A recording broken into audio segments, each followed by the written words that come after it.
शिव बाबा धाम और सनवा क्षेत्र धाम की इस पावन धरा को कोटि कोटि नमन करते हुए आप सभी का मैं हृदय से अभिनंदन करता हूं, स्वागत करता हूं। बहनों और भाइयों, चुनाव चल रहे हैं। चुनाव अभी हाल ही में हरियाणा विधानसभा का संपन्न हुआ है। महाराष्ट्र और झारखंड विधानसभा के चुनाव के साथ ही अब उत्तर प्रदेश की 9 विधानसभा क्षेत्रों में उपचुनाव भी चल रहे हैं। उत्तर प्रदेश, हरियाणा ने शुरुआत कर दी। तीसरी बार लगातार भारतीय जनता पार्टी की सरकार हरियाणा के अंदर बनी है। लोगों ने देखा, समझा, ये इंडी गठबंधन, कांग्रेस समाजवादी पार्टी का जो गठबंधन है, एक खतरनाक है ये देश के लिए, समाज के लिए। इसलिए किसी भी हालत में इसको नहीं आने देना है। और जनता जनार्दन ने जो फैसला लिया, 2/3 से अधिक सीट भारतीय जनता पार्टी की झोली में डाल करके हरियाणा के अंदर तीसरी बार मोदी जी, प्रधानमंत्री मोदी जी के आह्वान पर भारतीय जनता पार्टी के हैट्रिक लगा करके तीसरी बार सरकार बनाने का काम किया है। हरियाणा में मालूम है जनता ने क्या कहा? जनता जनार्दन एक ही बात कहती थी। जब अयोध्या के बारे में उनको जानकारी मिलती थी तो लोग कहते थे कि अयोध्या में 500 वर्षों का इंतजार क्यों करना पड़ा था? क्योंकि बंटे थे और इसीलिए कटे थे। एकजुट होकर के मोदी जी के नेतृत्व में जैसे देश ने लड़ाई लेनी शुरू की, अयोध्या में राम मंदिर के मुद्दे का समाधान भी हो गया। भगवान राम अपने धाम में विराजमान भी हो गए। और बहनों और भाइयों, देश की सीमा भी सुरक्षित हो गई। याद करिए, 2014 के पहले कांग्रेस नेतृत्व की सरकार हुआ करती थी। समाजवादी पार्टी बिन मांगे समर्थन देती थी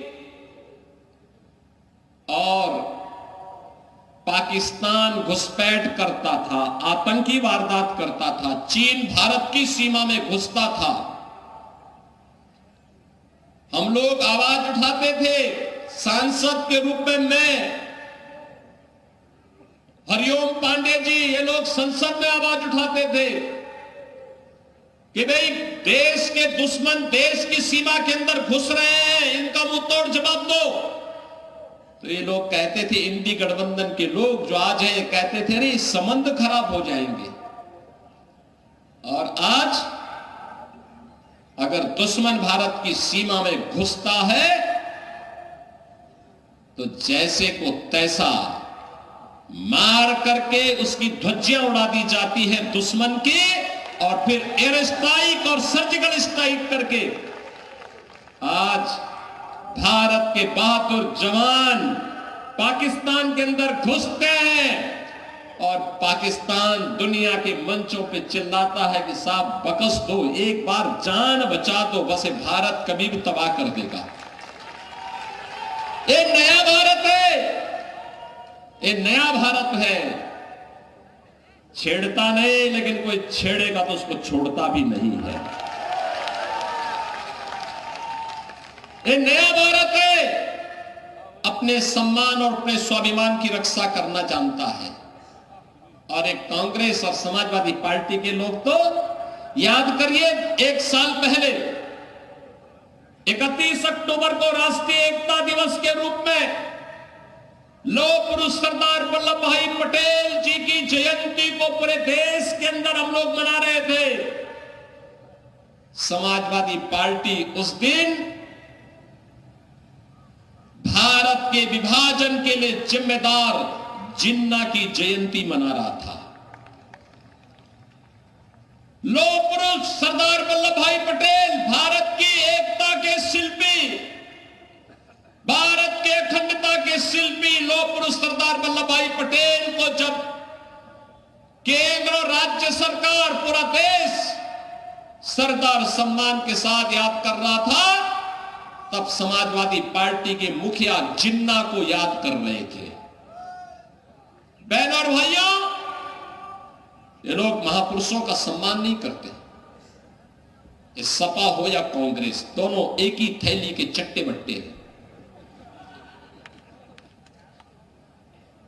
मैं कुछ दिन पहले कन्नौज गया था। कन्नौज गया था तो वहां पर हमारे मंत्री हैं, वो विधायक भी है कन्नौज से।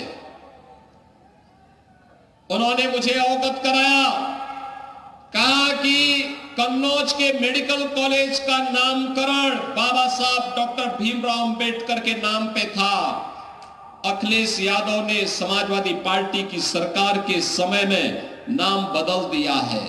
मैंने कहा भी बाबा साहब भीमराव अंबेडकर ने भारत को संविधान दिया है, भारत के संविधान के शिल्पी है। बाबा साहब भीमराव अंबेडकर की सम्मान के विरुद्ध कोई भी हम स्वीकार नहीं करेंगे। फिर से मेडिकल कॉलेज का नामकरण बाबा साहब के नाम पर रखा गया। बहनों और भाइयों, ये गुमराह करते हैं। याद करिए, अनुसूचित जाति जनजाति पर सर्वाधिक हमले, सर्वाधिक अत्याचार समाजवादी पार्टी की सरकार के समय में। इन्होंने तो अनुसूचित जाति जनजाति के छात्रों की स्कॉलरशिप भी रोक दी थी। 15-16 में रोक दी थी। जब मैं आया था 17 में, तब मैंने फिर से बहाल करके हमने कहा कि भाई अनुसूचित जाति जनजाति के बच्चों को हर प्रकार की सुविधा मिलनी चाहिए। और मोदी जी ने आने के बाद, 2014 में आने के बाद जिस प्रकार के कार्यक्रम प्रारंभ किए हैं, विकास सबका, सुरक्षा सबको, सबका साथ और सबके विकास के भाव के साथ आज कार्य चल रहा है। ये विकास, याद करिए, यूपी के अंदर 56 लाख गरीबों को एक एक मकान दे दिया गया। ये मकान कांग्रेस और सपा ने, बसपा ने क्यों नहीं दिया? ये मकान उन्होंने क्यों नहीं दिया? 2,62,00,000 गरीबों के घर में शौचालय बन गए। ये शौचालय इन्होंने क्यों नहीं बनाए? 10 करोड़ गरीबों को 5 लाख रुपए की आयुष्मान भारत की सुविधा, वे जाएंगे किसी भी इम्पैनल्ड हॉस्पिटल में जाकर के अपना उपचार करा लेंगे। इन्होंने पहले क्यों नहीं दिया? और अब तो मोदी जी ने घोषणा कर दी है, 70 वर्ष से ऊपर के हर व्यक्ति को प्रतिवर्ष 5 लाख रुपए की स्वास्थ्य की सुविधा उपलब्ध कराएंगे, फ्री में उपलब्ध करवाएंगे।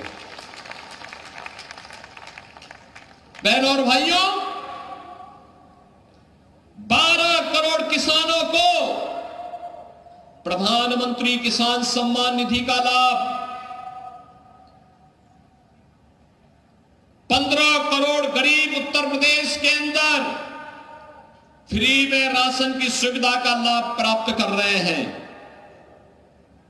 फ्री में राशन अप्रैल 2020 से लगातार दे रहे हैं और मोदी जी ने कहा 5 साल तक आगे भी ऐसे मिलता रहेगा, कोई कोताही नहीं, गरीब को हर प्रकार की सुविधा देंगे। एक और लोक कल्याणकारी एक कार्य, दूसरी तरफ विरासत और विकास का अद्भुत संगम। मैं पूछना चाहता हूं बहनों और भाइयों, जो लोग आज सपा का प्रत्याशी बनकर के परिवारवाद का गढ़ बना देना चाहते हैं कटहरी को, मैं पूछना चाहता हूं उनको, अयोध्या में जब रामलला 500 वर्षों के बाद विराजमान हो रहे थे, तब इन्होंने राम मंदिर का विरोध क्यों कर रहे थे?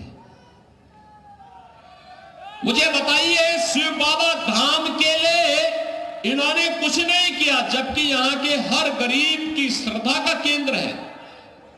श्रवण क्षेत्र धाम के विकास के लिए इन्होंने कुछ नहीं किया।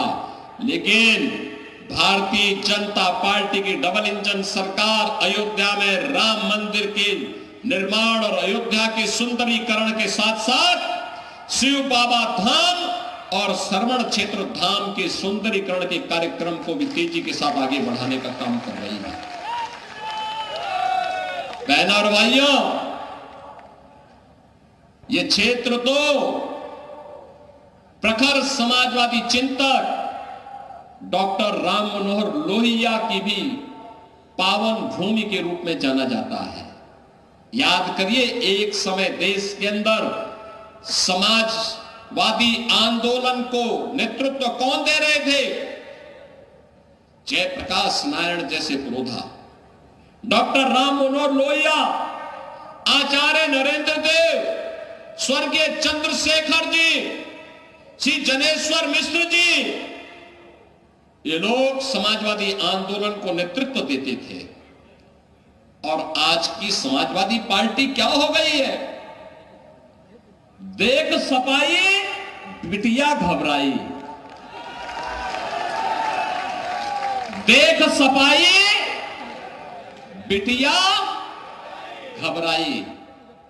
एक निषाद बेटी के साथ अयोध्या में ये समाजवादी नेता मोइन खान किस प्रकार की कृत्य कर रहा था? जेल के अंदर उसको इसीलिए भेजा गया और समाजवादी पार्टी उस दुष्कर्मी को फिर भी अंतिम समय तक बचा करके क्लीन चिट दे रही थी। कन्नौज के अंदर एक दलित बेटी के साथ क्या व्यवहार ये लोग कर रहे थे?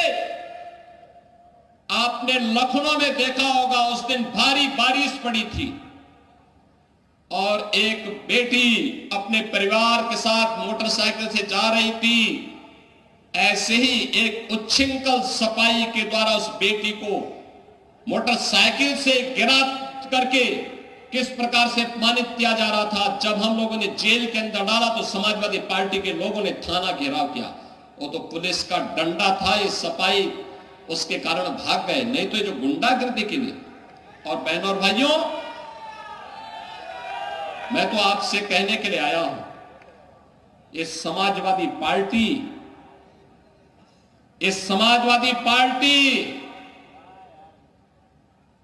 ये पीडीए की बात तो करती है, लेकिन मैं आपको बताऊं इनका पीडीए क्या है। ये प्रोडक्शन हाउस ऑफ दंगाई एंड अपराधी है। ये एक नई परिभाषा इसको हम दे रहे हैं, प्रोडक्शन हाउस ऑफ दंगाई एंड अपराधी। याद करिए, प्रदेश का कोई भी जितना बड़ा अपराधी और माफिया होगा, जितना बड़ा वह दंगाई होगा, वह समाजवादी पार्टी के इस प्रोडक्शन हाउस का ही हिस्सा होगा। याद करिए, यही क्षेत्र है। खान मुबारक भी इन्हीं का शागिर्द था कि नहीं था? मुख्तार अंसारी भी इनका शागिर्द था, अतीक अहमद भी इनका शागिर्द था, जिन्होंने गरीबों को लूटा, कमजोरों की जमीनों पर कब्जा किया, संपत्ति पर कब्जा करके सामाजिक ताने बाने को छिन्न भिन्न करते थे। और जब डबल इंजन की सरकार आई और सरकार ने अपना वास्तविक रूप इनको दिखाया, तो राम नाम सत्य है होने में भी देर नहीं लगी।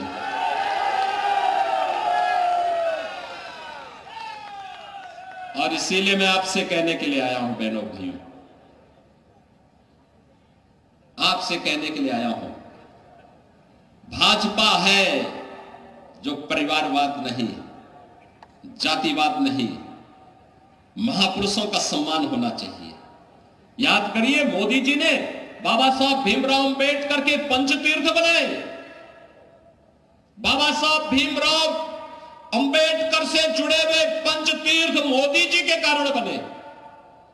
और यही नहीं, दुनिया के अंदर सबसे बड़ी प्रतिमा, सबसे बड़ी मूर्ति लौह पुरुष, भारत के अखंडता के शिल्पी लौह पुरुष सरदार वल्लभ भाई पटेल की सबसे बड़ी प्रतिमा दुनिया के अंदर किसी ने बनाई हो मोदी जी ने गुजरात में साबरमती के केकड़िया में बनवाया है। मैं स्वयं वहां गया था देखने के लिए। बहनों और भाइयों, बाबा साहब भीमराव अंबेडकर को भारत रत्न तब मिला जब भाजपा सरकार को समर्थन कर रही थी। लौह पुरुष सरदार वल्लभ भाई पटेल को भारत रत्न तब मिला जब भाजपा सरकार को समर्थन कर रही थी। भारत के वीरों और वीरांगनाओं का सम्मान तब हो रहा है जब भाजपा की डबल इंजन की सरकार है। महाराज सुहेल देव को 1000 वर्षों के बाद सम्मान तब मिल रहा है जब भाजपा की डबल इंजन की सरकार है। बहराइच में महाराज सुहेल देव 10वीं शताब्दी में जिन्होंने भारत के गौरव को दुनिया के सामने भारत के शौर्य और पराक्रम को रखा था, उनका पराक्रम इस प्रकार का था कि जब उन्होंने सालार मसूद गाजी को मारा और वह हाल किया था उसका, उस दुर्दांत अपराधी और माफी उस अपराधी और आक्रांता का कि अगले 150 सालों तक भारत पर हमला करने का दुस्साहस कोई विदेशी आक्रांता नहीं कर पाया था। यहां की इस पूरी ताकत को, हिंदू राजाओं की ताकत को महाराज सुहेल देव ने एकजुट किया और मथुरा से लेकर के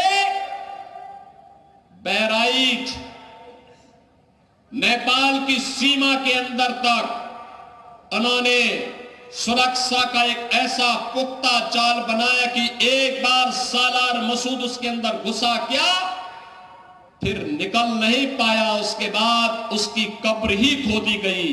और बहनों और भाइयों, महाराज सुहेल देव का भव्य स्मारक हम लोगों ने बहराइच में बना करके तैयार कर दिया। बहुत भव्य स्मारक बना है, भारत के इतिहास के गौरव का प्रतीक। जो सम्मान इस महापुरुष को मिलना चाहिए था वह भाजपा दी है। सपा तो इसलिए नहीं दे रही थी क्योंकि सपा तो नाम भी नहीं लेती, क्योंकि उसको भय है अगर वह सम्मान देगी तो कहीं मुस्लिम वोट न खिसक जाए। अब आप बताओ, क्या हम अपना महापुरुषों का सम्मान करना भूल जाए क्या? क्या हम लौह पुरुष सरदार वल्लभ भाई पटेल को सम्मान देना बंद कर दे क्या? ये लोग तो यही चाहते थे, क्योंकि जूनागढ़ के नवाब और हैदराबाद के निजाम को कैसे धक्का देकर के उन्होंने बाहर किया, कहा नहीं भारत के गणराज्य का हिस्सा है, ये कोई लौह पुरुष ही कर सकता है। इसीलिए जब हम लोग सरदार वल्लभ भाई पटेल की जयंती मना रहे थे तब समाजवादी पार्टी जिन्ना जैसे लोगों की जयंती मना रहे थे। इनको जिन्ना प्यारा है क्योंकि वो भारत का विभाजन करवाया था। और इसलिए बहनों और भाइयों, अब तो आपके सामने हम आए गए, धर्म भी है और राज भी है।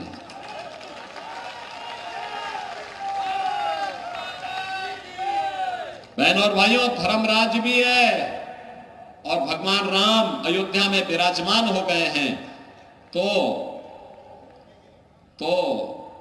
निषाद राज से मैत्री का एक नया सेतु बंध भी तैयार हो रहा है। और इसीलिए मैं आप सबसे अपील करने के लिए आया हूं, इस उम्र में निष्ठा के साथ कार्य करते हुए इन्होंने पूरी मजबूती के साथ कार्य किया है। और मेरी आप सबसे अपील है, एक अवसर दे दीजिए, धर्मराज निषाद को एक अवसर दीजिए, एक अवसर दीजिए। बहनों और भाइयों, विकास और सुरक्षा की चिंता मत करिए, वो जिम्मेदारी हम लोग ले रहे हैं। कटहरी एक सुंदर नगरी के रूप में बचेगी, आगे बढ़ेगी। अयोध्या के विकास कार्यों का लाभ कटहरी को प्राप्त होगा, अंबेडकर नगर जनपद को प्राप्त होगा। और इसीलिए मैं आपसे कहने के लिए आया हूं, धर्मराज निषाद को भारतीय जनता पार्टी नेतृत्व ने इसी भाव के साथ उतारा है। और आपसे कहने के लिए मैं आया हूं कि बहनों और भाइयों, चूकना मत। जिन लोगों ने यहां के विकास को बाधित किया है, जो लोग अंबेडकर नगर के मेडिकल कॉलेज को पूरी तरह तबाह करने के लिए जिम्मेदार हैं, अंबेडकर नगर और कटहरी के विकास में जो बैरियर है, इस बैरियर को हटाइए और धर्मराज को ला करके विकास की गति को तेज कर दीजिए। बहनों और भाइयों, मैं आपको इस बात के लिए आश्वस्त करने के लिए आया हूं, प्रधानमंत्री मोदी जी के नेतृत्व में काम केवल और केवल भाजपा कर सकती है। भारतीय जनता पार्टी इस देश से आज आपके पास आई है। ये जो माफियाओं का प्रोडक्शन हाउस बनकर के समाजवादी पार्टी जनता को तबाह कर रही है, उसको फिर से इजाजत मत दीजिए। इनके मंसूबे अच्छे नहीं हैं, इनके कृत्य अच्छे नहीं थे। ये दंगा कराते थे, अराजकता फैलाते थे, बेटी और बान की इज्जत के साथ खिलवाड़ करते थे। बहनों और भाइयों, इनको दोबारा मौका देने की आवश्यकता नहीं। यही अपील करते हुए आप सबसे मेरा अनुरोध है, 20 नवंबर को कटहरी के भाग्य का फैसला आपको करना है। कटहरी, और इसीलिए हम आपके बीच आए हैं, मंच आपसे अपील करने के लिए आया है। धर्मराज निषाद को एक अवसर दीजिए। आप अवसर देंगे? देंगे? सभी लोग सहमत हैं? घर घर जाएंगे, धर्मराज निषाद बनकर के स्वयं घर घर से वोट मांगने के लिए जाएंगे। सभी माताएं, बहनें, नौजवान, सभी लोग सहमत हैं? सभी लोग सहमत हैं? अपना पूरा आशीर्वाद देंगे इनको? तो बहनों और भाइयों, मैं भी आपको आश्वस्त करता हूं, विकास में कटहरी भी एक नया मॉडल प्रस्तुत होकर के आगे बढ़ेगा। यहां के मेडिकल कॉलेज की तस्वीर को बदल करके रख देंगे अंबेडकर नगर के। यहां पर शिव बाबा धाम हो या श्रवण क्षेत्र धाम, ये भी अब सुंदरीकरण की एक नई बृहद योजना के साथ आगे बढ़ेंगे। सभी लोग सहमत हैं? 20 तारीख को वोट देकर के धर्मराज निषाद को भारी बहुमत से विजयी बना के भेजेंगे। तो फिर मेरे साथ बोलेंगे, भारत माता की, भारत माता की, भारत माता की जय श्री राम, जय जय। तो सुन रहे थे आप सीएम योगी को। सीएम योगी की जनसभा थी और इस पे प्रचार में पहुंचे थे। जनसभा को संबोधित करते हुए उन्होंने कहा कि बीजेपी प्रत्याशी को भारी मतों से जिताए, साथ ही सपा पर निशाना भी साधा। एक बार फिर से अपने बयान को दोहराया उन्होंने। तो सीएम योगी का लगातार प्रचार इस वक्त शुरू है और कटहरी में जनसभा को संबोधित कर रहे थे। आप धर्मराज आपके सामने हैं। ये भी कहा सीएम योगी ने, कटहरी में तेजी के साथ विकास होगा, इसका वादा किया। इन लोगों को जिन्ना प्यारा है, विपक्ष पर निशाना भी साधा।